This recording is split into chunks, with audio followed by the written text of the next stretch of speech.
Hola a todos, muy buenos días. El día de hoy tenemos un tema muy interesante que compartirles en este sábado 3 de agosto, nuestra sesión de la AME.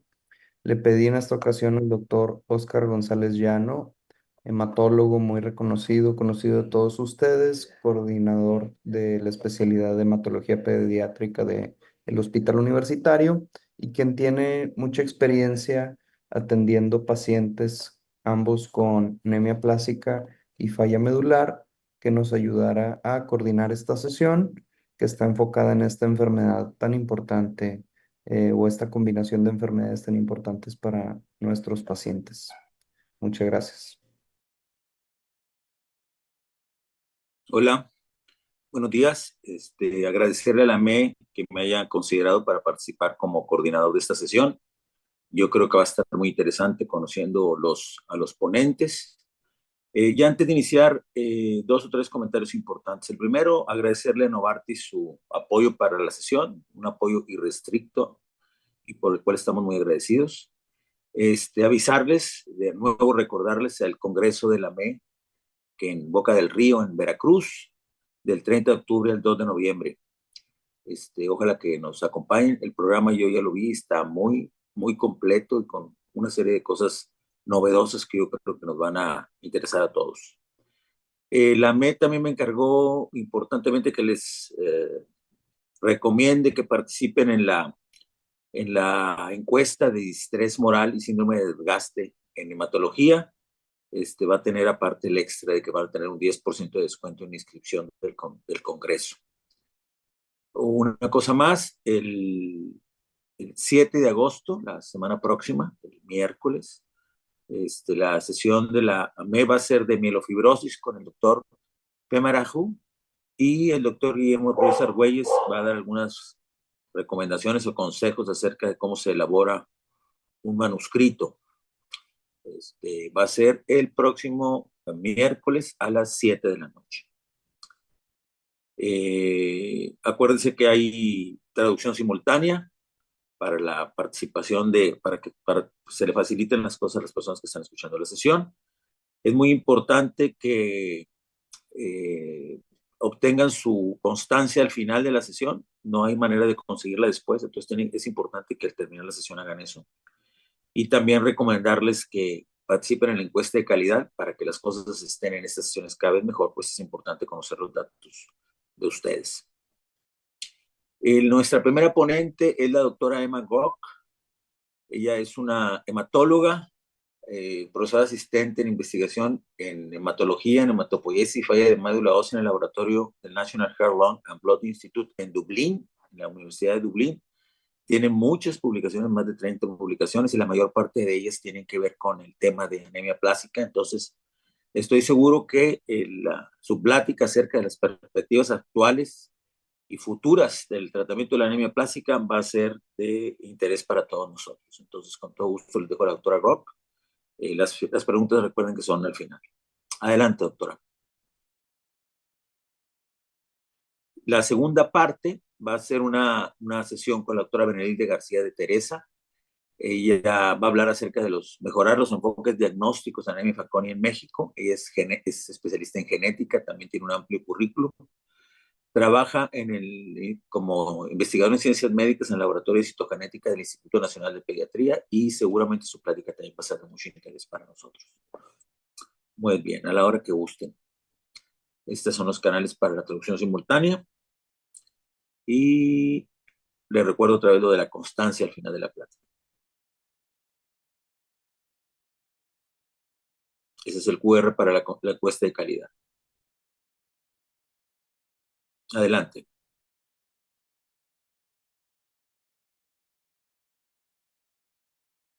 Muchas gracias por su invitación. Soy Emma Gork, soy hematóloga del Centro Nacional y el Instituto de Sangre. Voy a hablarles de anemia plástica, manejo actual y consideraciones.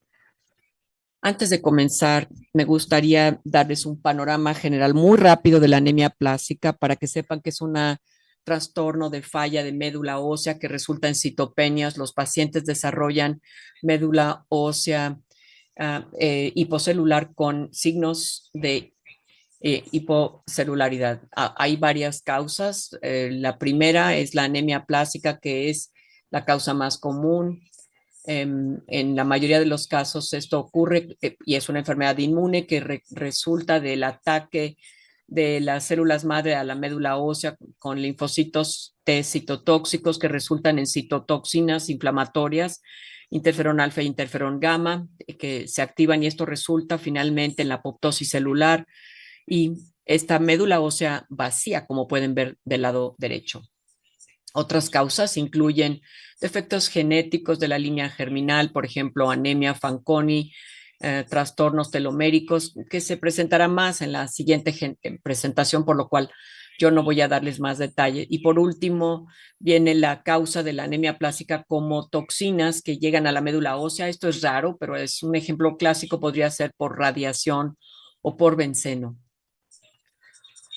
Solo para mostrarles aquí la historia y la evolución de la anemia plástica no tratada. Aquí vemos que la mayoría de estos pacientes mueren al año o 2 años de diagnóstico, que es por lo general como resultado de infecciones o por cuestiones de hemorragia y sangrado. Afortunadamente, tenemos buenos abordajes para los pacientes con anemia plástica y su supervivencia de largo plazo puede mejorar. Todo depende de 2 variables, una que es la edad del paciente, la segunda que es el tipo de donadores que tengan para el para el trasplante potencial. Bueno, primero tenemos los niños de menos de 18 años. Allí favorecemos el trasplante versus la terapia de inmunosupresión. La razón de esto es que sabemos que a los niños les va muy bien con el trasplante. Si los niños tienen un donador compatible, recomendamos que pasen directamente al trasplante y muchas instituciones llevan a cabo este trasplante inicial en el caso de donadores que son compatibles para HLA. Si no existe esta opción, se puede optar por la terapia de inmunosupresión también en niños. En los adultos se limita la edad del adulto, en general de menos de 40, con un donador compatible, bueno, procedemos al trasplante, pero si el adulto es mayor, sin importar su estatus de donador, vamos a proceder a la terapia de inmunosupresión. Y esto es una combinación históricamente de ATG y ciclosporina y sobre todo con la adición recientemente del trombopag. Ahora, ¿por qué considerar el trasplante en anemia plástica? Bueno, algunas cuestiones sobre el trasplante es que la única opción curativa para estos pacientes y elimina el riesgo de largo plazo de desarrollar o evolucionar a una malignidad, pero más bien la mayor preocupación es la mortalidad por el tratamiento, también problemas por el trasplante y hay más riesgo de fracaso en anemia aplásica y también la enfermedad de injerto contra huésped, que es un trastorno pues benigno y no se tiene el efecto de injerto versus leucemia. Este es un estudio de BMT y CBIMT que observan la edad y la sobrevida después de un trasplante en general. Ven ustedes que la edad de 40 años y más afecta mucho la supervivencia. Vemos aquí el trasplante de cuando se trata de un trasplante compatible de un hermano y vemos aquí el tiempo a trasplante que sigue siendo pues dependiente del diagnóstico y esto se relaciona con complicaciones que desarrollan los pacientes de manera transitoria y también la edad a la que ocurre el trasplante. Puede haber también EICH. Los trasplantes han ido mejorando en los últimos años. Aquí una pregunta es entonces si todo esto sigue siendo cierto, porque hay una nueva era y sigue habiendo todavía, la pregunta es si acaso sigue habiendo una gran diferencia entre los pacientes jóvenes y mayores. Aquí vemos otra vez un estudio que nos muestra a los pacientes de más o menos de 40 años y fíjense que ya no es tan grande la diferencia en la supervivencia dependiendo de la edad. Así que ahora vemos a niños y ¿por qué consideramos a los donadores compatibles? Bueno, pues porque les va mucho mejor a los niños en general. Esto es un estudio que ve a pacientes con trasplante no relacionado versus trasplante, terapia de inmunosupresión. los resultados fueron bastante parecidos, o sea que no hacen tanta diferencia en la sobrevida libre de eventos o la sobrevida global, pero si comparas a la terapia de inmunosupresión y de trasplantes no compatibles, bueno, pues vemos que la sobrevida tampoco es tan grande. La supervivencia sin eventos es muerte, no respuesta, no recaída, evolución clonal y HPN. Así que vemos que esto ya viene siendo un poco una trampa y no todos los eventos ocurren. Muchos de estos eventos son más bien recaída, que les explicaré más adelante que no siempre es algo en lo que se tenga gran dificultad para tratar. ¿Por qué consideramos la terapia de inmunosupresión de entrada? Bueno, porque sabemos que es mucho menos tóxica que hacer el trasplante de médula ósea. No es curativa, pero hay muchos pacientes que tienen respuestas muy duraderas. Sin embargo, la preocupación es que los pacientes pueden recaer y también pueden progresar a HNP o alguna mielomalignidad. Este es el primer estudio utilizando ATG de caballo versus ciclosporina. Vemos aquí esta terapia que se ha usado por más de 30 años y vemos que la respuesta es de 67% a 3 meses, 78% al año. Muy buena respuesta con esta terapia. Hubo muchos estudios en el pasado para mejorar esto y se realizó de dos maneras. Una, agregándole a la ATG un tercer agente, ciclosporina, serolimus y otros agentes. Vemos aquí los desenlaces. La otra idea era sustituir la globulina antitimocítica de caballo por otras, como por ejemplo de conejo. Y en muchos casos esto resultó en desenlaces inferiores. La de caballo, que ha sido el estándar de atención por 30 años, hasta que en 2018 surgió el trombopag con ciclosporina y se volvió el estándar de oro. Aquí, retrocediendo un poco, esto es probablemente el estudio negativo más famoso. Aquí vemos la ATG de caballo versus de conejo y vemos aquí que la globulina antitimocito de caballo sería inferior a la de conejo, porque la de conejo provoca más depresión y por lo tanto se consideraba menos eficiente. Y es correcto, en realidad las personas que reciben ATG de conejo tienen menos respuesta. Ahora, aquí vemos que hay una relación con el hecho de que la ATG de conejo depresiona también células pues regulatorias que deberían de intervenir en la constitución. Vemos aquí el trombopag es un agonista que se utilizó por primera vez en el ámbito de ATP, pero también se ha mostrado que promueve la proliferación de células hemáticas, entre ellas células progenitoras. Esto se agregó antes de ATG y ciclosporina. Vemos aquí el estudio que ahora ha acumulado más de 200 pacientes en el estudio a los que se les dio seguimiento por varios años. En un principio se les dio una combinación de ciclosporina de caballo y el trombopag. Hubo varias cohortes. En la primera cohorte se les dio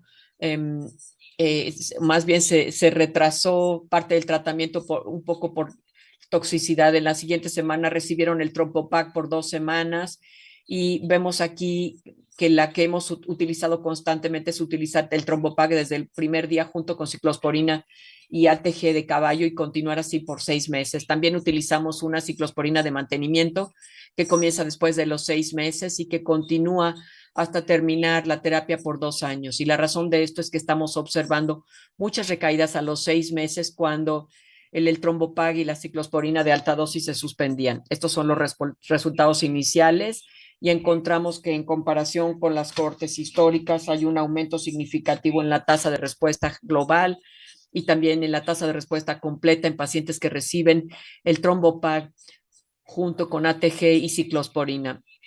Esto se replicó recientemente en este estudio europeo, el estudio RACE, y mostraron también una mayor respuesta completa en los pacientes que recibieron el trombopag junto con AST. Vemos aquí los subgrupos de pacientes.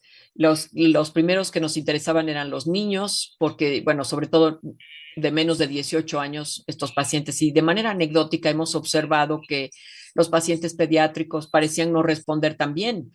Entonces comparamos a los pacientes en el estudio del trombopag con pacientes que recibían ciclosporina y ATG de caballo y en otros estudios y encontramos que los pacientes pediátricos no tenían diferencia en las tasas de respuesta al recibir el trombopag y esto contrasta con los adultos en donde sí aumenta el trombopag mucho la respuesta. En el desglose de todo esto parece ser que el efecto de esto es en niños más jóvenes, que son preadolescentes.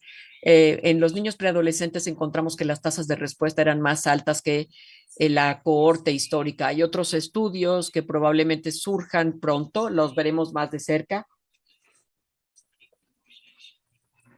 Hubo un estudio grande de Rusia que mostraba que el trombopag parecía ser útil en pacientes pediátricos, pero también hay otros estudios que se están diseñando específicamente para ver esta pregunta. Pasemos a los pacientes mayores, pacientes de más de 60 años. A menudo ha habido duda de tratar a pacientes mayores con ATG por la toxicidad percibida. Entonces queríamos ver a estos pacientes específicamente y ver si realmente era grande la toxicidad en estos pacientes mayores o si los pacientes que recibían estas terapias tenían buen desenlace. Estas son las características basales de los pacientes mayores versus jóvenes y aquí vemos la diferencia. Las comorbilidades son mucho mayores en los pacientes más senectos, pero no hubo mayor diferencia a nivel basal en las características. Vemos aquí más específicamente las comorbilidades, particularmente las que aumentaron en pacientes mayores con historia de cáncer, presión arterial elevada, enfermedad isquémica, arritmias, diabetes, colesterol elevado o alteración renal. Primero vimos aquí el porcentaje de pacientes que requirieron admisión a la UCI y también su estancia hospitalaria alargada. No vimos mayor diferencia en la prolongación de la estancia hospitalaria, pero en cuanto a la admisión a la UCI, sí hubo un número mayor en los pacientes mayores. Sin embargo, pues esto no fue estadísticamente significativo. También les mencionaré que en el Instituto Nacional de Salud a menudo hacemos observaciones de pacientes en la UCI si tienen cardiopatía o alguna otra preocupación, mientras que reciben la ATG. Ahora vemos la respuesta por edad y observamos que no hay diferencia en la respuesta entre pacientes jóvenes y mayores. Ambos responden igualmente, pero sí podemos ver que hay más pacientes jóvenes que pasan a trasplante que pacientes mayores, lo cual no es sorprendente. Vemos también los eventos adversos severos. No hubo gran diferencia en los pacientes más jóvenes versus los pacientes mayores. Los eventos adversos severos resultan en alta mortalidad y por lo general hospitalización y puede haber incluso muerte. Y bueno, aquí les invito a que vean la ciclosporina y la ATG de caballo con las complicaciones relacionadas. Es enfermedad sérica, PRES, anafilaxia, edema pulmonar no cardíaco y bueno, problemas hepáticos. Lo más importante fue la toxicidad cardíaca que fue mayor en los pacientes mayores. También vemos algo de arritmia y algunos efectos isquémicos y edema cardiogénico.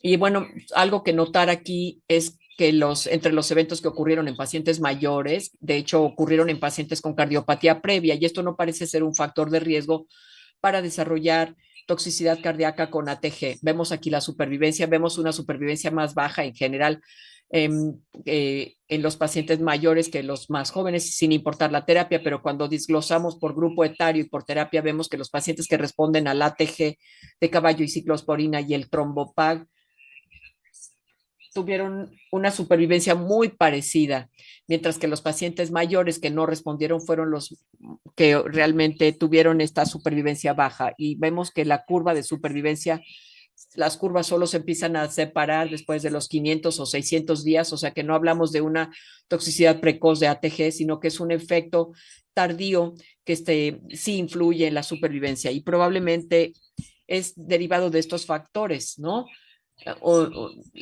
Desde la mielomalignidad, la evolución, sabemos que todo esto ha sido bien estudiado y es probable que estos pacientes desarrollen más enfermedades mielodisplásicas y todo esto está impulsando la mortalidad. Probablemente pues no son los mejores candidatos al trasplante que resulta ser la mejor terapia para ellos. Este es otro estudio que fue publicado bastante recientemente en The Lancet Hematology. Aquí la pregunta es, ¿qué pasa si no administras ATG y solamente das ciclosporina y el trombopag? Aquí lo que encontraron los autores es que de hecho es inferior a dar ATG y ciclosporina y el trombopag. Las tasas de respuesta son como de 40 a 42%. Hubo 12 muertes en el estudio entre los no respondedores, y aquí mostramos que los pacientes que no responden tienden a tener un mal desenlace. Este estudio se manejó de manera primaria en pacientes con ATG de quinto grado, pero también en una mayor cohorte de pacientes jóvenes que vivían en pacientes en donde el acceso a la ATG era difícil. Esto destaca nuestro estudio, o sea, como una opción. Si no puedes administrar ATG, pero tienen tasas de respuesta más bajas, debe de, o sea, si los pacientes tienen tasas de respuesta más baja, pues por lo menos considerar, pues sí, administrar ATG si no se puede manejar el trasplante. Ahora vemos aquí que la recaída siempre ha sido un problema después de la terapia de inmunosupresión. Les mencionó que el trombopag no ayuda. Ha sido el desenlace menos bueno históricamente. Vemos muchas recaídas. Primero, en el estudio suspendíamos el trombopag y ciclosporina, y esto nos obligó a introducir una dosis de mantenimiento por 18 meses o hasta por 2 años de terapia, pero lo que estamos viendo es que en lugar de evitar la recaída, simplemente parece postergar la recaída. Vemos aquí el tiempo mediano a recaída y luego se empiezan a unir las curvas. Todavía no tenemos una buena manera entonces de lidiar con cómo evitar las recaídas después de terapia de inmunosupresión, y esto es algo que estamos digamos, tratando de estudiar activamente en este momento y bueno, pues determinando la medición.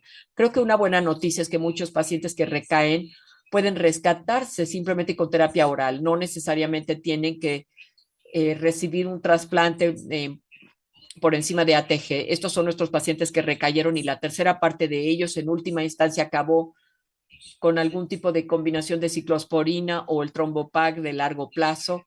La tercera parte de los pacientes pudo posteriormente ser destetada, y la tercera parte de los pacientes en última instancia fracasó a la combinación y tuvo que pasar a otras terapias. Entonces, ¿qué ocurre con los pacientes si no los podemos rescatar con terapia oral? Bueno, aquí es donde verdaderamente empezamos a pensar en trasplantes en la mayoría de los casos, salvo que esté contraindicado, pero también pueden considerar más terapia de inmunosupresión. Puede ser, por ejemplo, con alemtuzumab, que se ha probado. Estos son ejemplos de tasas de respuestas en el ámbito refractario, más o menos entre 30 y 40%, y bajo recaída, más o menos con 56%, ya sea para ATG de conejo o alemtuzumab.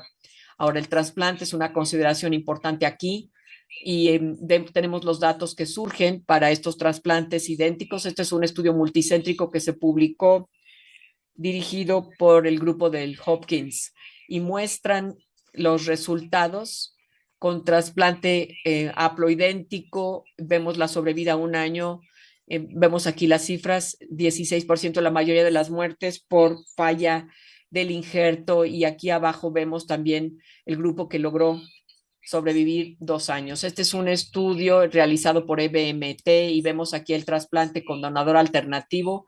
Aquí observaron donadores con HLA idénticos, compatibles y no compatibles, y vemos aquí la mortalidad. Y los donadores no relacionados compatibles fueron los que tuvieron una mortalidad más favorable, y los haplo idénticos tuvieron un desenlace peor versus los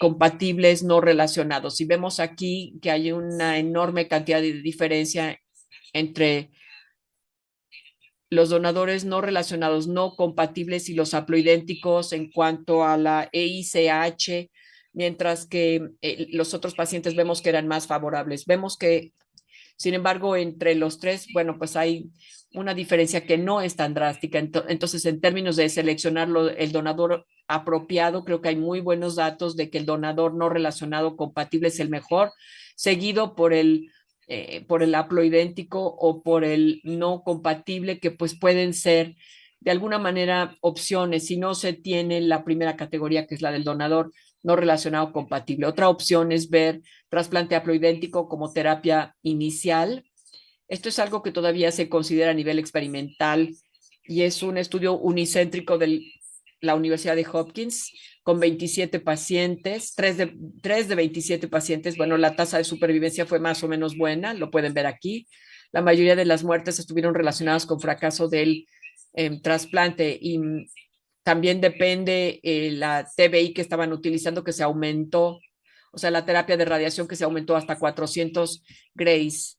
Y bueno, vemos aquí que con estas terapias también llegamos a ver efectos de largo plazo. También vemos que hay un fracaso de EICH reportado. Creo que estos son de alguna manera datos prometedores, pero son solamente de un centro y todavía hay que seguirlos estudiando en el ámbito de primera línea y no es para nada el estándar de atención para estos pacientes cuando son diagnosticados. Otra opción para trasplante a estos pacientes es utilizar el cordón umbilical.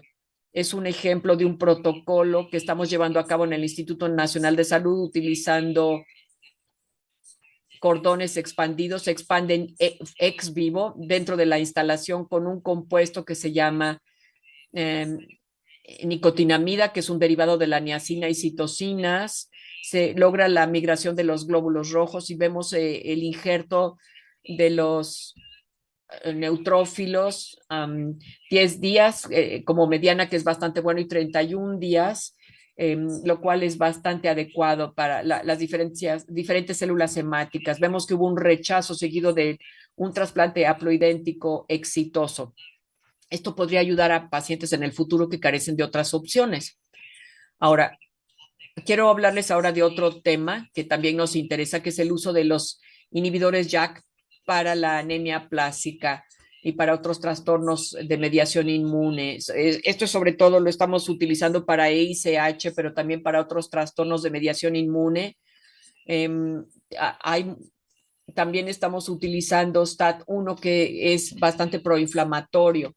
Sabemos que hay muchas vías de señalización mediadas por JAK y sus funciones pues son la hematopoiesis, la inflamación, entre otras, y debido a estas consideraciones clínicas interesantes, utilizamos ruxolitinib, que es un inhibidor de JAK1, así como modelos murinos de anemia aplásica, y el ruxolitinib se administró después del fracaso de la falla de médula ósea. Pudimos rescatar a los ratones con anemia aplásica. Vemos aquí cómo se mejoró su constitución de médula ósea y en estos ratones controlados vimos un buen resultado y obviamente también una mejor supervivencia de largo plazo. Vemos aquí los recuentos de CD4 que estaban suprimidos y los datos aumentaron en las células de médula ósea con ruxolitinib. Hubo una supresión de citocinas, lo cual sabemos que es importante para la fisiopatología de la anemia plástica, interferón gamma y TNF alfa, y también hicimos una secuenciación de siguiente generación que encontró subexpresión en las vías de PAD y las vías inflamatorias que las vías y las vías inflamatorias. Esto nos habla de que estos son pacientes con falla de médula ósea y se puede administrar por 6 meses. El estudio acaba de abrir. Este estudio con ruxolitinib, apenas enrolamos a 5 pacientes. Esta es, creo yo, una terapia interesante porque es oral y realmente esperamos alejarnos de la ATG en algún momento dado y sustituirla con otra terapia. Y esto podría funcionarnos muy bien, así que es algo en lo que la ASHA está trabajando. En el ámbito refractario nos interesa mucho poderla integrar en un ámbito de pacientes vírgenes. Y lo último de lo que les quiero hablar desde el punto de vista de la hematopoiesis es la hematopoiesis clonal en la anemia plástica. Sabemos que hay un aumento en la hematopoiesis clonal en la anemia plástica, probablemente impulsada por la selección de células madres selectas en la médula ósea que se recuperan después de aplasia. Y hay ciertas células que tienen características que les ayudan a evadir el ataque inmune y esto les permite sobrevivir o encuentran cierto mecanismo de inmunidad y estas son las células que están relacionadas con la HPN. la hematoglobinuria paroxística. Vemos aquí que en anemia plástica hay una evolución clonal. A la izquierda, todos estos datos provienen del 2000, son muy antiguos y nos muestran una evolución para síndromes mielodisplásicos que después de 11 años alcanzan el punto más alto, y después tenemos aquí los datos del trombopag del otro lado, datos de hace 5 años, pero que muestran tendencias históricas parecidas. Vemos aquí que el trasplante de médula ósea tiene mucho mayor riesgo de evolución clonal con la terapia de inmunosupresión con trasplante de médula ósea. Ahora, un punto interesante aquí es que existen dos tipos de evolución clonal significativos. Uno es el que llamamos de alto riesgo. Esto es cuando el paciente desarrolla anomalías del cromosoma 7, que es una de las cosas más comunes que vemos en la anemia plástica, o un cariotipo complejo que se pierde, o hallazgos como, por ejemplo, más blastos o una displasia. También vemos que hay eventos de bajo riesgo. Vemos la falla de médula ósea con anemia posible y encontramos cierta anomalía y no sabemos qué hacer con ello.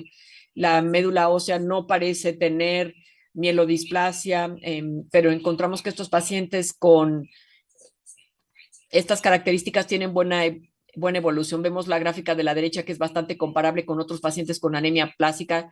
Los que tuvieron alto riesgo tuvieron una supervivencia más baja, y nos interesaba dilucidar qué podría predecir la evolución clonal. El primer factor siempre ha sido la edad, como se muestra en otros estudios. Algunos estudios ven también la severidad de la enfermedad, los factores de riesgo, recuentos hemáticos, por ejemplo, que los telómeros sean cortos, que tengan alelos de riesgo de HLA y también mutaciones somáticas. Todas estas cosas surgen cuando uno hace un modelo de generación, de secuenciación de siguiente generación. No tiene que ver tanto, no sabemos cómo es la relevancia, pero primero viene la edad, que es el predictor más fuerte de desarrollar la evolución clonal.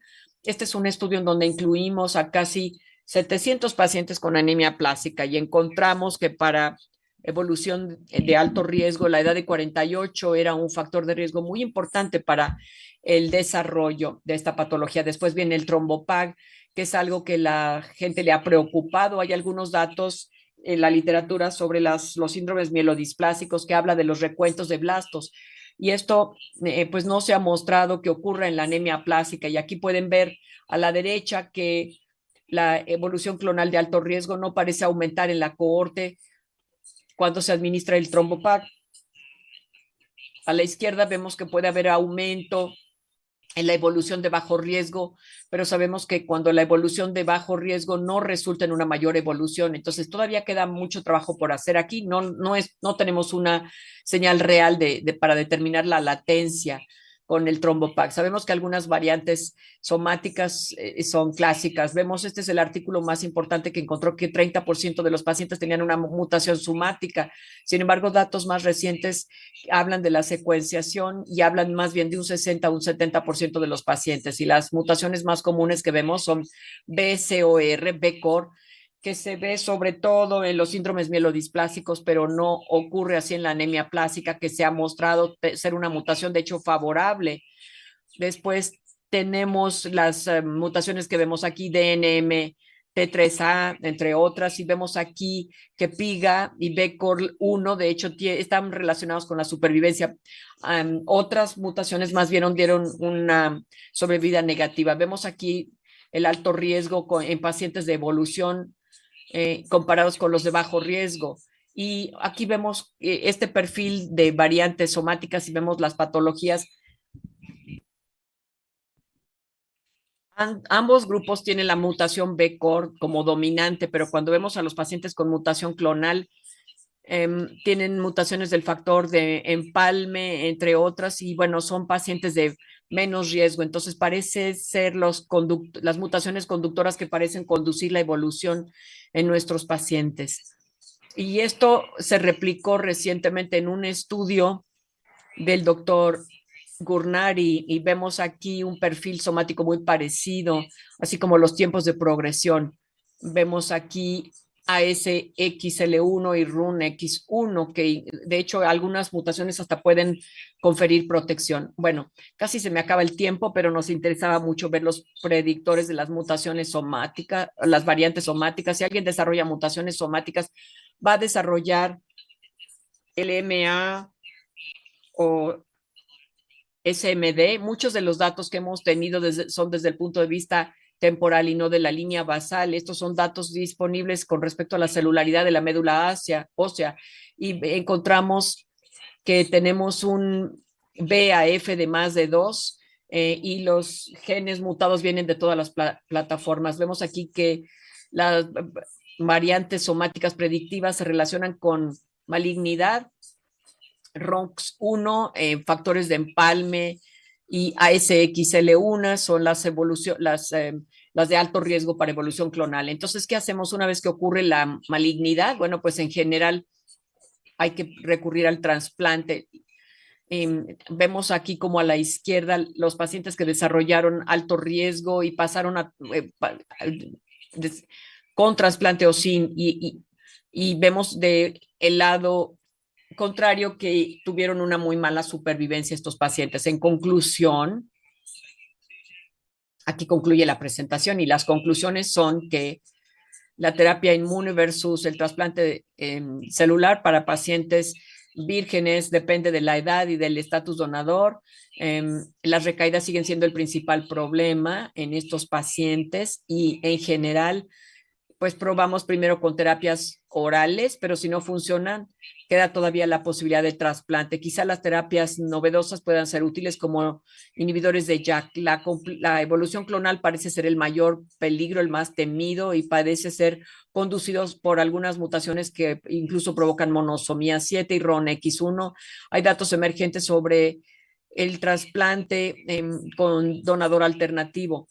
Hay algunos datos incluso que nos hablan de que se requerirá de más investigación para poder determinar. Esta es una muy buena gráfica del doctor Babushok, que realmente resume la historia bastante bien sobre la anemia plástica.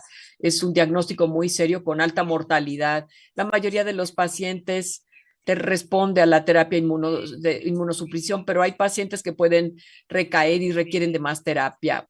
Puede haber una serie de recaídas y y hay condiciones de recaída y remisión en muchos de nuestros pacientes. Y bueno, esto es todo lo que tengo y con todo gusto les responderé a sus preguntas. Trabajo en el Instituto Nacional de Salud que trabaja atendiendo a estos pacientes. ¿Qué tal? Buenos días. Primero, un agradecimiento grande a la AME por la invitación a platicar con ustedes.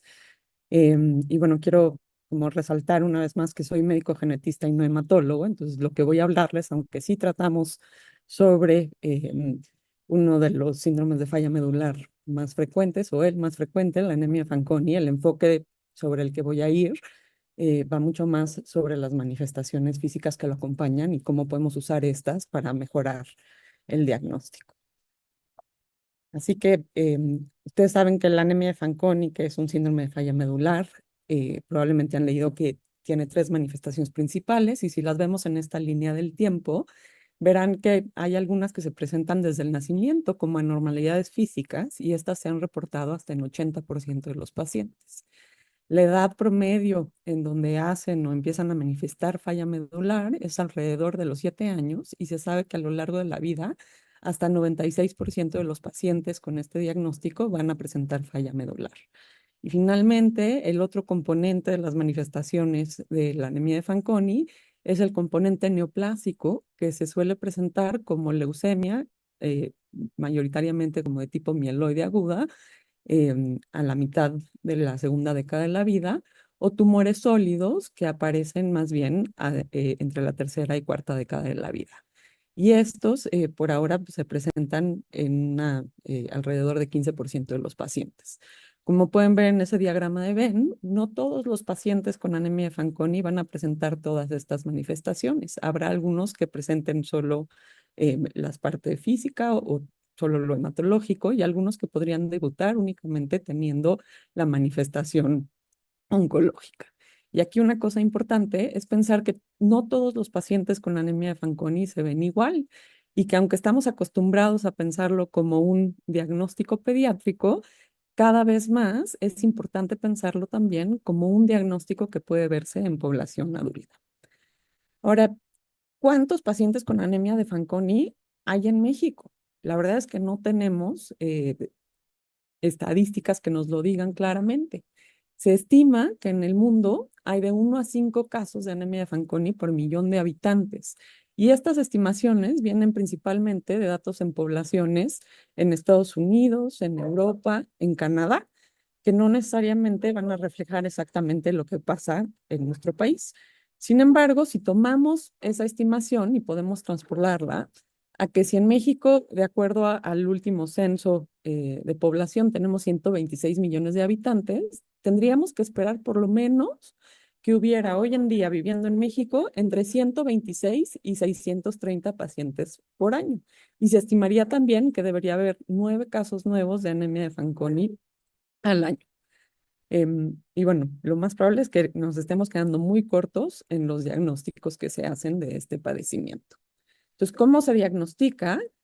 Probablemente estén familiarizados con el estudio de aberraciones cromosómicas o de fragilidad cromosómica, en donde lo que se observa es que hay una respuesta a la exposición a agentes que causan enlaces covalentes cruzados en el DNA, que hace que los cromosomas aparezcan rotos, como lo pueden ver ahí señalado por las flechas rojas, ¿no? Y formando estas estructuras completamente aberrantes a las que llamamos trirradios. Y este es el estudio que todavía se sigue considerando el estándar de oro, pues nos da una imagen funcional de cómo responde la vía FABRCA de los pacientes con en quienes se sospecha este diagnóstico. Entonces aquí algunos nombres que se le dicen a esta prueba, se conoce como estudio de aberraciones cromosómicas o estudio de rupturas cromosómicas, a veces se le llama ensayo de fragilidad cromosómica y probablemente lo hayan visto también como el DEB test. Todos estos apelativos se refieren al mismo estudio y es un estudio en el cual se va a retar la muestra del paciente con algún agente que causa enlaces covalentes cruzados, que son los que agarran el DNA de las dos hebras y no los permiten separarse, como el diopoxibutano o la mitomicina C, y después de eso se hace una cosecha de estas células y se mira al microscopio. Siempre van acompañados estos estudios de controles positivos y negativos que nos permite evaluar la respuesta al daño, pero también la efectividad del agente que se está usando. Y en las imágenes que tienen a mano izquierda, pueden ustedes ver cómo responde un paciente que no tiene anemia Fanconi con uno que sí tiene anemia Fanconi. Primero, cuando vemos las células sin ningún reto y en las imágenes de abajo, cuando las exponemos a mitomicina C o a diepoxibutano. Y lo que pueden ver es que en pacientes que tienen anemia de Fanconi, vamos a ver un incremento de rupturas muy importante. Y en la gráfica de la derecha ustedes pueden ver cómo cuando vemos las rupturas espontáneas prácticamente no hay diferencias entre los pacientes que no tienen anemia de Fanconi y los que sí, pero ante un estímulo con diepoxibutano o con mitomicina C, vemos un incremento muy importante de las rupturas. Y esta respuesta a estos agentes es la que nos hace el diagnóstico. Ahora, quiero que vean lo que está señalizado en el histograma en naranja, porque esto nos muestra la respuesta de pacientes que decimos que son mosaicos. ¿Y qué son mosaicos? Esto implica que hay un individuo que tiene 2 o más líneas celulares con diferentes genotipos que se han originado a partir de un único cigoto. Y en el caso de la anemia de Fanconi en particular, quiere decir que hubo una reversión de una de las mutaciones que está causando el fenotipo de anemia Fanconi, de tal suerte que se pierde el fenotipo en donde se ven las rupturas más. Y eso puede oscurecer un diagnóstico por el hecho de estar estudiando únicamente las células hematológicas. Entonces, a tener en mente en que si uno tiene un paciente en quien está sospechando este diagnóstico, pero el estudio en sangre periférica o en línea hematopoyética no es un estudio positivo, que podría ser conveniente discutir hacer un estudio en otro tejido como fibroblastos para descartar la posibilidad de este mosaico, pues alrededor de 20% de los pacientes pueden presentar este fenómeno. Y quiero presentarles aquí algunos datos que analizamos hace algunos años en el Laboratorio de Citogenética del Instituto Nacional de Pediatría, En el laboratorio de citogenética, hace más de 30 años que se reciben muestras de pues prácticamente toda la República Mexicana para el diagnóstico de anemia de Fanconi por esta prueba de reto, o sea, de aberraciones cromosómicas. Y esto que les presento son los estudios que se hicieron entre 99 y 2019, que son alrededor de 1,200 individuos que se estudiaron, y vean que tenemos una tasa de positividad de alrededor del 12%. Y que sí estamos detectando también pacientes con mosaico. Si nosotros vemos esto a lo largo del tiempo, quiero que vean cómo en los primeros 10 años que se evaluaron, la tasa de diagnósticos por año, alrededor de 5 diagnósticos de anemia de Fanconi nuevos por año, y en los siguientes 10 años esto incrementó hasta 10. ¿Por qué el incremento? Por un lado, porque aumentaron el número de pacientes que fueron evaluados, y después porque también en este tiempo se ha hecho labor también pues educativa y señalando como cuáles son algunos de los datos que pudieran sugerir este diagnóstico, y los médicos están mejor familiarizados. En los siguientes años, por supuesto que hemos seguido haciendo el diagnóstico, pero no hemos hecho este análisis así por año. Pero si tomamos los últimos, o sea, en este periodo de 20 años y los últimos, yo creo que debemos de estar alrededor de unos 180 pacientes que se han detectado en todo este paciente. Yo les decía que el mínimo de pacientes que teníamos que tener hoy en México eran 126. Esto quiere decir que estamos lejos todavía de diagnosticar a todos los pacientes con anemia de Fanconi en México. ¿Y por qué estamos tan lejos? Pues puede ser porque al ser un diagnóstico que no es frecuente, los médicos que ven a los pacientes con falla medular no necesariamente están pensando en esto. Puede ser porque sean adultos que no se está sospechando este diagnóstico. Es también porque esta prueba de aberraciones cromosómicas no necesariamente está disponible en todos lados, y aunque esté disponible, no necesariamente está hecha como con los mejores parámetros. Y un poco para tratar de paliar esto, la doctora Sara Frías Vázquez, que es la líder académica del laboratorio de citogenética, perdón, planteó un estudio al Fanconi Cancer Foundation en una categoría de financiamientos para proyectos internacionales, que le está permitiendo hacer una estandarización del diagnóstico citogenético de anemia de Fanconi en América Latina. Y en el último año se han recibido en el laboratorio citogenetistas de 8 países latinoamericanos que han venido al laboratorio en la Ciudad de México para poder estandarizar esta metodología y asegurar que se esté haciendo correctamente. Además, han venido también citogenetistas de la ciudad de Guadalajara y de la ciudad de Morelia a tener este entrenamiento, lo que pues va permitiendo que haya también un mayor acceso.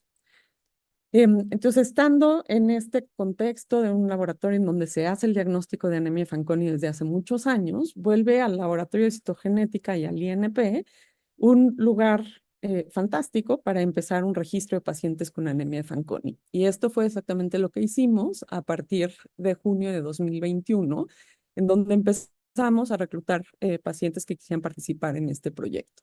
Y a la fecha, en este espacio de 4 años, hemos reclutado, perdón, de 3 años, hemos reclutado 61 pacientes con anemia de Fanconi de varios estados de la República.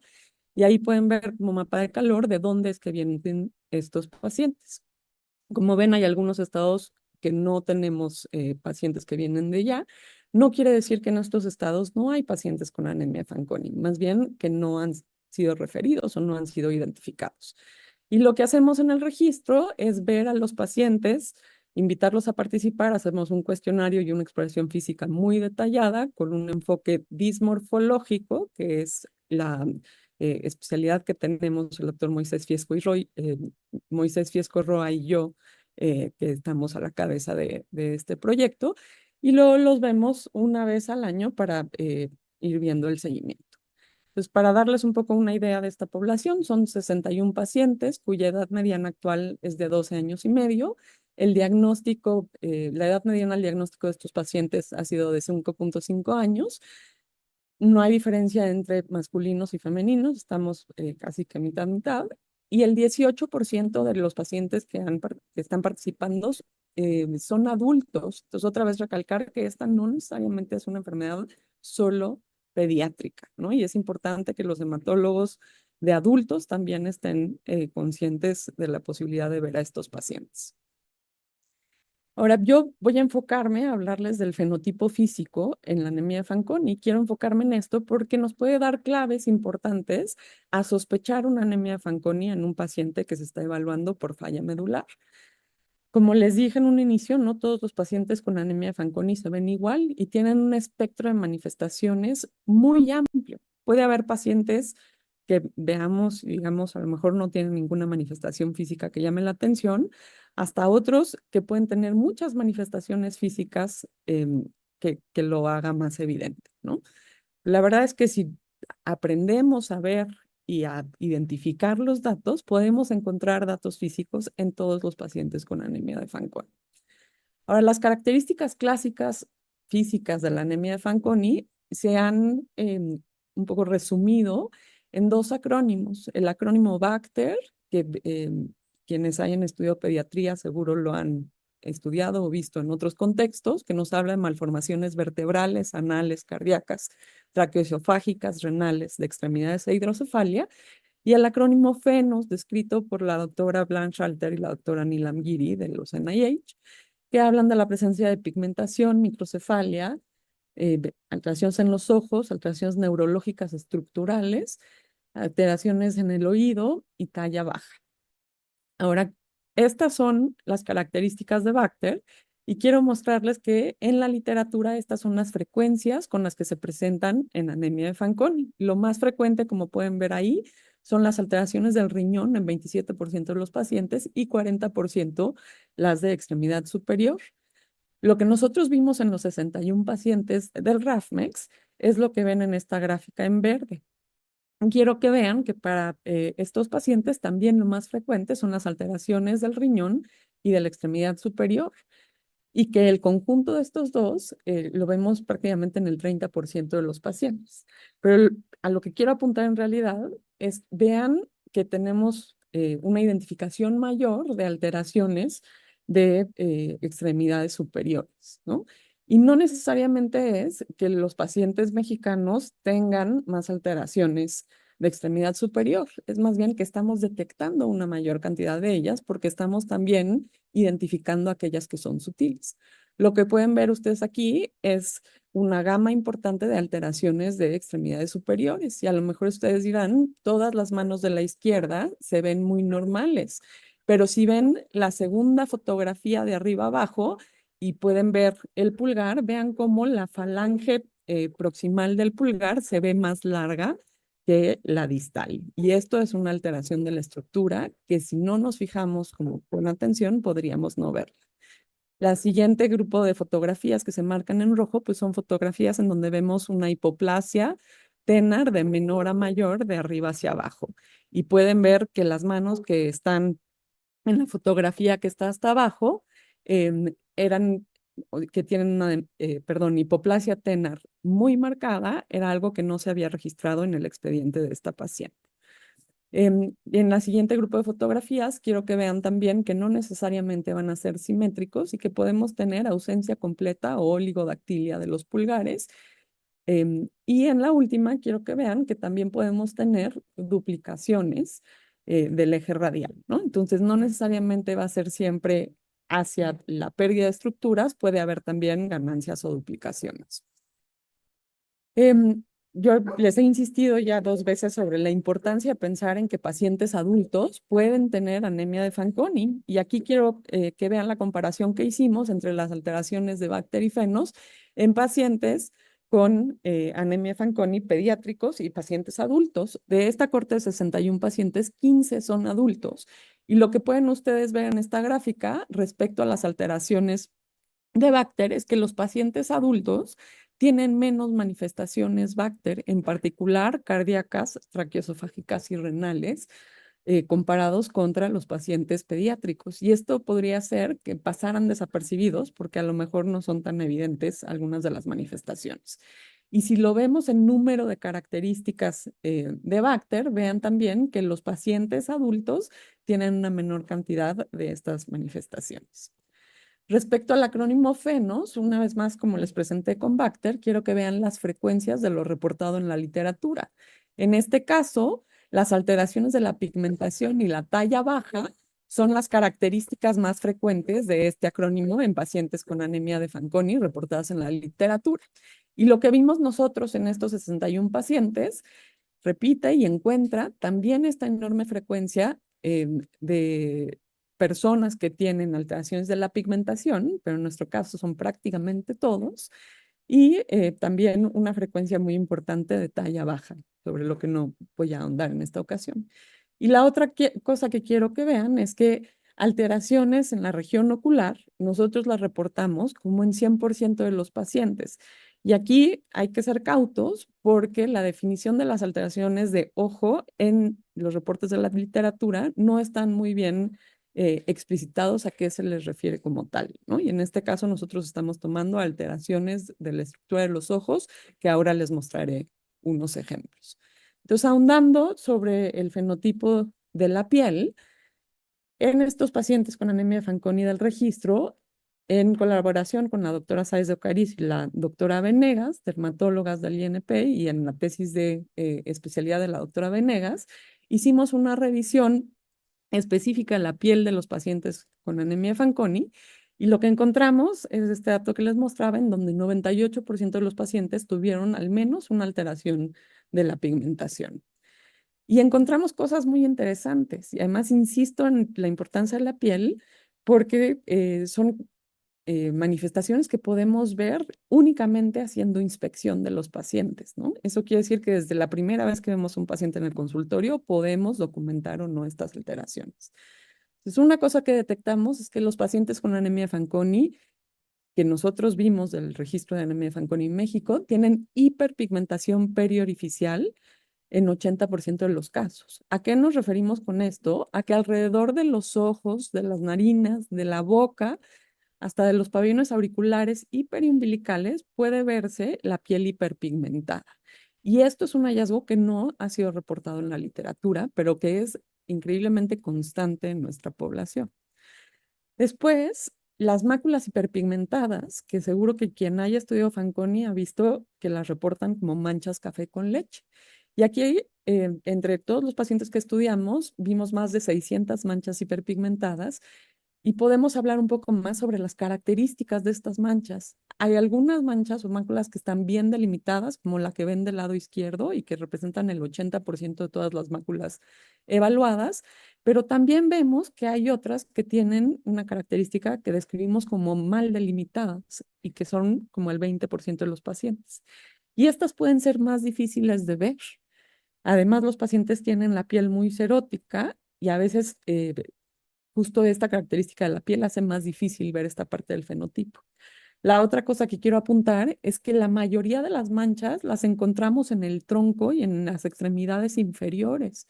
Y muchas veces en el consultorio, igual y no le pedimos a los pacientes que se retiren la ropa justo para permitirnos ver extremidades y tronco. Y eso haría que podríamos perdernos estos datos tan importantes para apoyar un diagnóstico. Asimismo, hay también máculas hipopigmentadas que han sido reportadas en la literatura y que también podemos encontrar con mucha frecuencia en los pacientes con anemia Fanconi que nosotros revisamos. También vemos máculas bien delimitadas, como la que ven ustedes a la izquierda, y mal delimitadas, y aquí probablemente es más difícil de seguir, pero también estamos viendo máculas un poco en donde los bordes son muy difíciles de percibir. Y una vez más, la localización generalmente es en regiones en donde habitualmente no pedimos a los pacientes que se descubran. Se pueden ver también estas máculas hipopigmentadas que se escriben como en sal y pimienta, y uno de los sitios muy frecuentes en donde se encuentran son las axilas. Y esto está reportado por Ruggiero y es una característica que nosotros hemos observado también. Pero en realidad, cuando hablamos de las axilas, lo que a nosotros nos llamó la atención y que es un hallazgo no reportado previamente es que los pacientes pueden tener estas lesiones que llamamos acantomas planos. Y lo que ustedes están viendo en la fotografía es foto de la axila de la misma paciente con un año de diferencia entre cada una. en donde pueden verlas y ver cómo se van haciendo más manifiestas. Estas no son manchas, sino que son tumoraciones benignas, de tal suerte que tienen volumen y que si ustedes pues usan la palpación y palpan estas lesiones, van a sentir cómo tienen volumen y es fundamental hacer esta maniobra de palparlas porque puede distinguirlos de otro tipo de alteraciones que podemos ver en axilas de otras enfermedades genéticas como la neurofibromatosis, por ejemplo, que si hablamos de manchas hiperpigmentadas y lesiones en axilas, pues se entiende por qué a veces podría confundirse a la anemia de Fanconi con neurofibromatosis.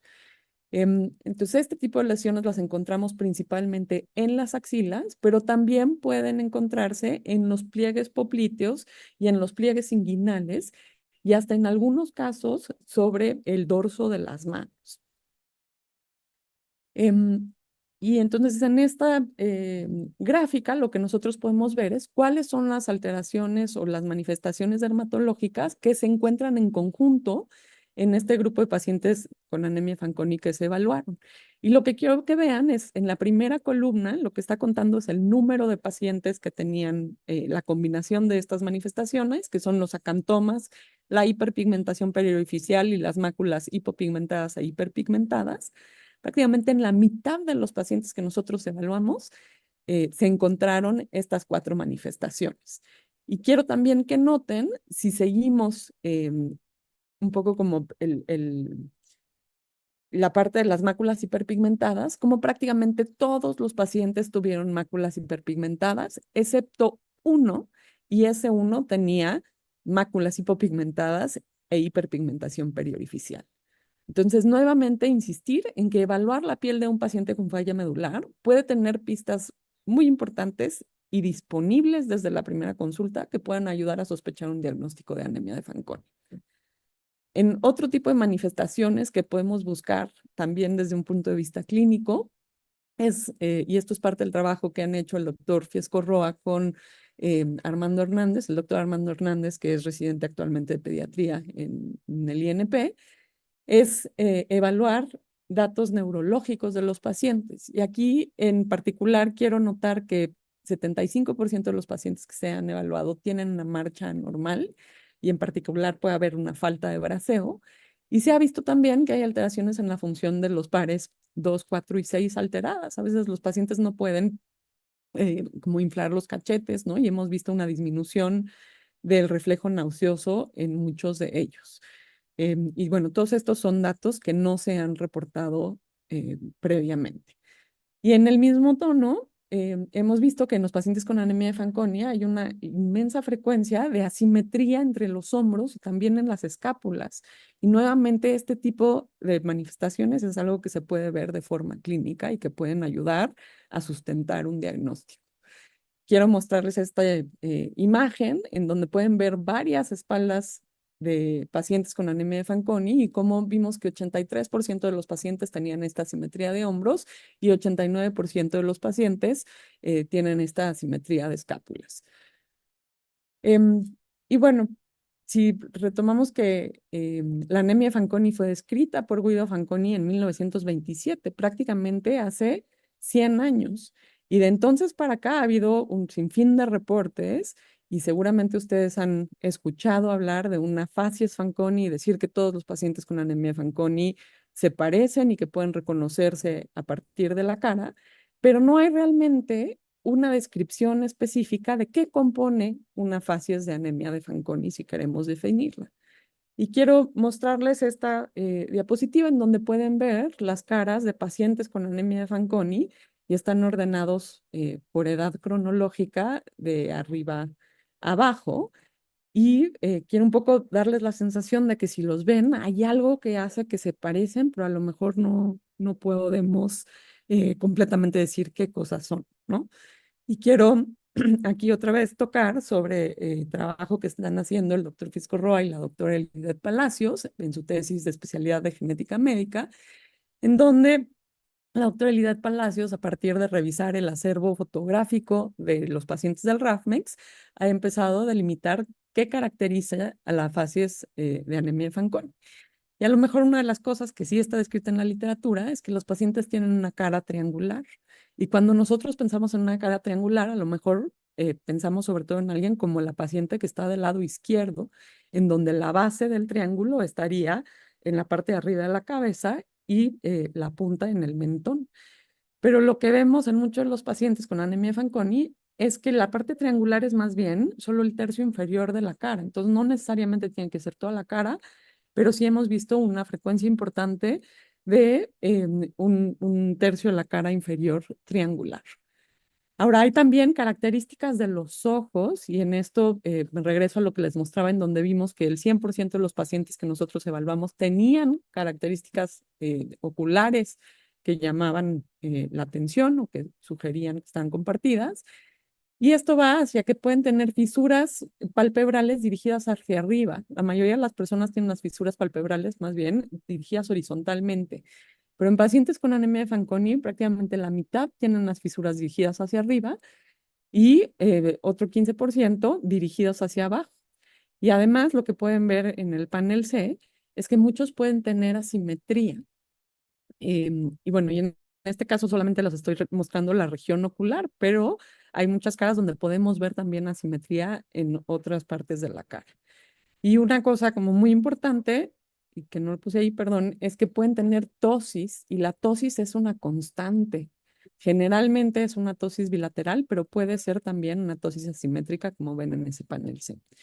Y otra observación muy importante que han hecho la doctora Palacios es el hecho que los pacientes con anemia de Fanconi en 60% tienen el filtrum, que es la región que va entre la base de la nariz y el arco de Cupido del labio superior, poco profundo y está más bien plano, ¿no? Que es lo que pueden ustedes ver en las imágenes B y C de esta figura. Entonces, tener como estos datos en mente a la hora de ver a un paciente puede también ayudarnos a reconocer estas características en los pacientes. Entonces, quiero como hablar un poco de los subgrupos emergentes en la población de pacientes con anemia de Fanconi, que aunque inicialmente se describió como una enfermedad principalmente pediátrica y con este fenotipo clásico en donde hay talla baja, alteraciones físicas, falla medular que se presenta hacia los 7 años, este no es el único fenotipo de estos pacientes. También hay pacientes que más bien tienen el fenotipo de cáncer temprano y estos están relacionados sobre todo con variantes patogénicas en genes que están relacionados con la recombinación homóloga, como FANCD1 o FANCN, perdón, ahí faltó eso. Y son pacientes que tienen cánceres embrionarios tempranos, que pueden tener también manifestaciones físicas, pero que no tienen el fenotipo hematológico de los fenotipos clásicos. Y esto es algo importante a tener en mente, que el que no tengan el fenotipo hematológico no quiere decir que no tengan anemia de Fanconi, ¿no? Y les hablé una vez más de adultos, ¿no? Hay los adultos o los pacientes que llegan adultos sin necesidad de trasplante, que es lo que está sucediendo en la población que nosotros vemos en el RAFMEX, porque de esos 15 pacientes, únicamente 2 han sido trasplantados. Pues son pacientes que a lo mejor tienen un fenotipo físico menos severo, ¿no? Con menos malformaciones congénitas y cuyas manifestaciones hematológicas tienden a ser también más leves y por lo tanto les permiten llegar a edades más grandes. Y en este caso no abundé, pero hay también parece que un subgrupo de pacientes que son capaces de concebir, porque la infertilidad es otra característica de la anemia de Fanconi, en donde se ha visto que pueden tener también menos alteraciones físicas, en particular del riñón y del corazón, y un curso más leve de la falla hematológica. Entonces, algunas claves para el diagnóstico de anemia de Fanconi desde la primera visita al consultorio, aunque claro que hay que saberlas buscar. Por supuesto, la historia familiar, recordando que esta es una enfermedad hereditaria, la facies, de la cual les puntualicé algunos datos que pueden ayudar a reconocerla, las alteraciones radiales y recordarles que no necesariamente tiene que ser la ausencia o la duplicación de un pulgar, puede haber datos mucho más leves que también deben de considerarse, la pigmentación y las características de esta pigmentación que nos pueden hacer sospechar esto, y no ahondé en este caso, pero también la presencia de talla baja. Y con esto me queda nada más agradecer a ustedes por su atención y también al fantástico equipo del Laboratorio de Citogenética y del INP que permiten hacer los diagnósticos de todas las muestras que nos mandan y hacer el seguimiento de los pacientes con anemia de Fanconi, que son el motor para hacer todo esto. Muchas gracias. Tenemos tiempo para algunas preguntas. Yo tengo algunas que enviaron. Si alguien está interesado en enviar otras, lo puede hacer y yo me voy a ocupar de preguntarlas. Para la doctora García, hay una pregunta que dice, ¿hasta qué edad sugieren ustedes hacer el estudio de fragilidad cromosómica en un paciente con anemia plástica? Si hay un límite para decir a este paciente ya no le voy a hacer la prueba, ya no necesita hacer la prueba. Yo creo que justamente no hay que pensarlo respecto a la edad. Si el paciente tiene características que lo sugieran, aunque el paciente tenga 50 años, hay que sospechar que puede ser una anemia de Fanconi, ¿no? Y bueno, Muy bien. insisto como en los datos físicos que pueden ayudarle a hacer la sospecha y que puede revisarlos en el consultorio luego, ¿no? Ahora, doctora, yo le voy a hacer un par de preguntas de lo mismo. ¿Cuáles son las condiciones de la muestra que ustedes necesitan para hacer la prueba? Para hacer la prueba de aberraciones cromosómicas, nosotros necesitamos unos 5 o 6 mililitros de sangre periférica o de médula ósea, si acaso el paciente ha estado transfundido recientemente o sobre todo con paquetes no leucodepletados, en heparina sódica y podemos hacer el estudio con eso. Y es una Si muestra uno hace que médula ósea, entonces, si uno hace médula ósea, no importa que haya sido transfundido entonces. no, porque ahí estamos seguros que estamos obteniendo la muestra directamente del paciente. El problema de la transfusión es que podríamos estar estudiando, si no están leucodepletadas las transfusiones, es que podríamos estar estudiando algunas de las células del donador y por lo tanto tener tal vez falsos mosaicos o falsos positivos, digo, ¿Y, negativos, perdón. y cuánto tiempo se tardan en el reporte?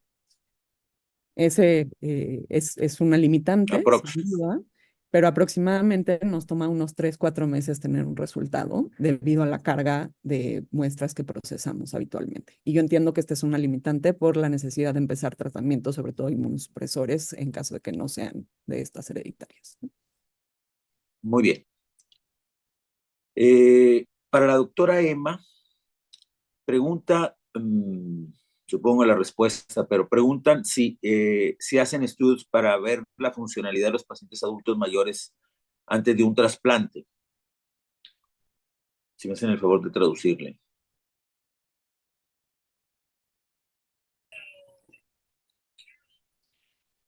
En general, antes del trasplante, hacemos una valoración de la función orgánica, ¿no? Hay muchas pruebas que hacemos, pero por ejemplo, hacemos PFTs y eco, y bueno, todas las pruebas pretrasplantes y el puntaje HCT-TI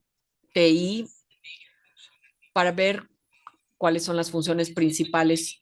Es como para cualquier trasplante especial, no es que sea específico para la anemia plástica. Mi recomendación como hematóloga general es que para los pacientes mayores con anemia plástica hacemos el estudio para trasplante, por lo menos la prueba de HLA y cualquier miembro directo que no esté relacionado para ver si es opción para el paciente o no, porque hay cosas como, por ejemplo, no tener donador, tener anticuerpos anti-HLA que pueden causar dificultades. Hay que saber todas estas cosas de antemano y si se trata de un paciente joven, como ya les dije, pensamos más bien en hacer el trasplante inicial y ellos son referidos a centros de trasplantes.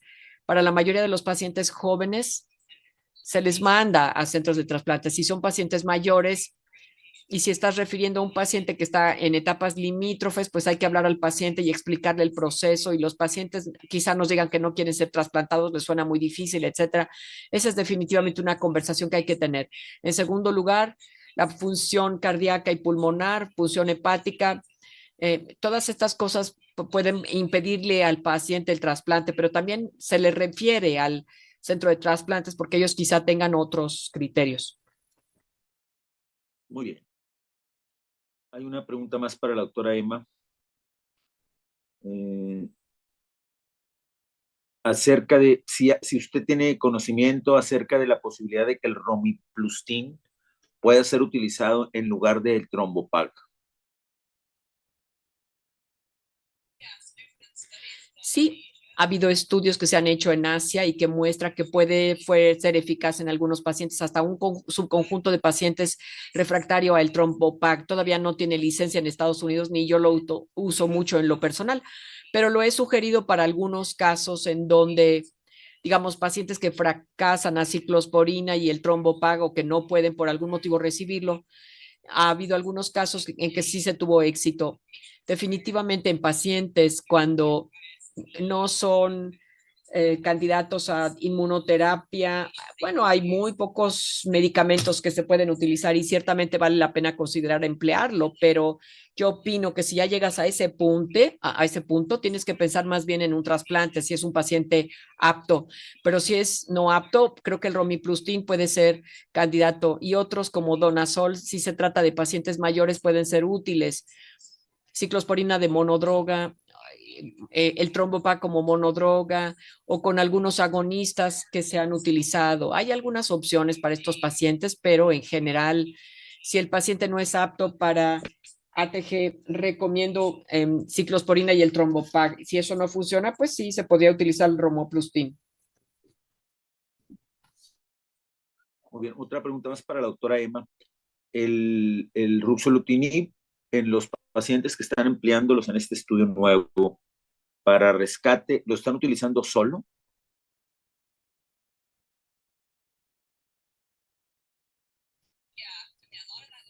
Sí, mucho de esto tiene que ver con cuestiones regulatorias. Yo creo que a mí me gustaría utilizarla con agonistas, pero es difícil hacer estudios de combinación como esto. Entonces, ahora sí, solo como monodroga. La idea es justo para ver si funciona, em, si se pueden traducir datos clínicos en estos pacientes. Si nos da una señal de que sí funciona, entonces la idea sería utilizarlo en combinación, ya sea con ciclosporina y el trombopag o alguna combinación parecida.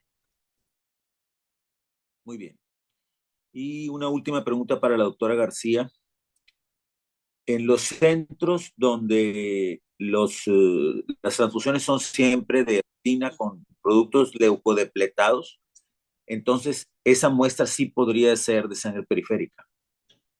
Si son leucodepletados irradiados, preferentemente sí podría ser de sangre periférica. Sí. Muy bien. Perfecto, pues ya terminamos. De parte de la ME, agradecerles a las ponentes, obviamente a la doctora Emma y a la doctora García, estuvieron muy buenas sus presentaciones, muy concisas. Y los invitamos a llenar la encuesta de calidad y a conseguir sus constancias ahora mismo, porque después ya va a ser bastante más complicado que lo logren. Muchas gracias a todos los colaboradores y que se pasen un buen fin de semana.